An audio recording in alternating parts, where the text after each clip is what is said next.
It's Tijuana versus Philadelphia as Jaime Munguía battles Gabe Rosado.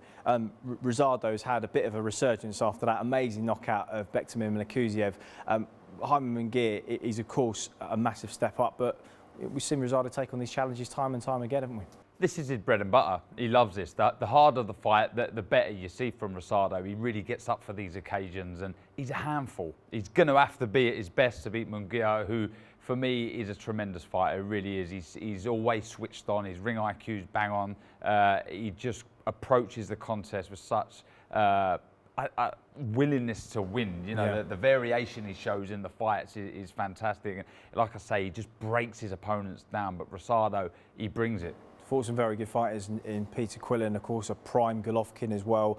No fear at all in him, and he's got a good chin, but he's going to have to be respectful of the Mexican's power early. It'd probably take a cautious approach, wouldn't he? I think so. We see it against Beck the Bully. You know, he was on the back foot, trying to move, trying to get his eye in before, you know, he sort of planted his feet and let his shots go, which was in the third round, I think it was. But yeah, I think he'll be cautious, and I think the key for him, though, is to get close, which is obviously going to be dangerous because of Munguia's work to the body and the uppercuts that he throws. But yeah, it's got the ingredients to be a cracking fight, this. All right, we'll take a look at the specific ingredients. You pop the gloves on, I'll get the pads on, and we'll take a look at where this fight may be won and lost. Gabe Rosado is one of the few fighters whose stock hasn't dropped, even though he's got half as many defeats as he has victories, 26 against 13. He's always in exciting fights. He's got no fear. And I think it's fair to say, in his nearly 40 fights, he's got an underrated IQ and skill set, isn't he? Yeah, I mean, he's as tough as old boots, he really is. But like you touched on there, he's smart. You see that against Beck, the bully, the Uzbek. I mean, what a right hand that was. It was set up perfectly. It wasn't fluke, it wasn't by accident. He's meant to do that. Against Munguía, though, he's going to have to be as smart as he's ever been, because Munguia's so clever.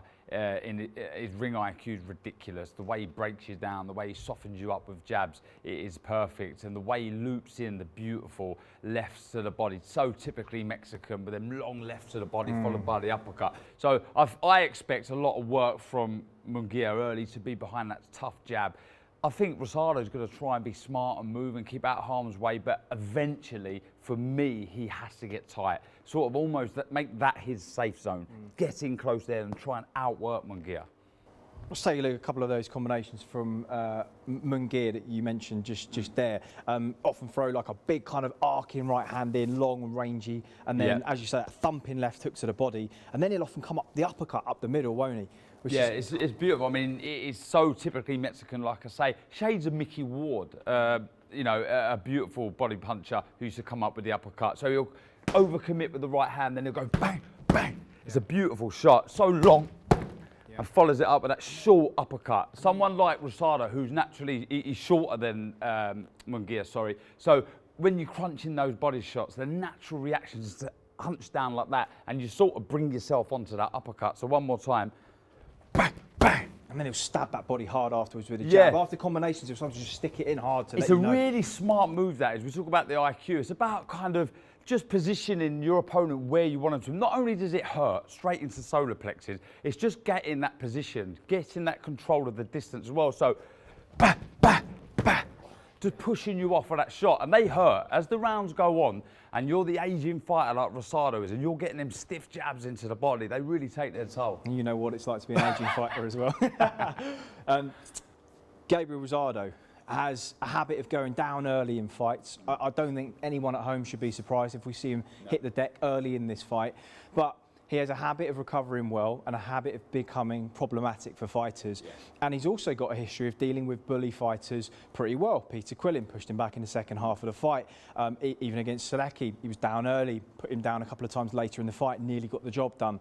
And of course against Bektemir Melikuziev, who he frustrated and actually boxed a little bit with him, fought a bit with him, frustrated him, caught him with shots, and got him reaching and looking for that big knockout punch. If he can frustrate Munguía in this fight, that's his best chance of landing something meaningful, isn't it? I think so.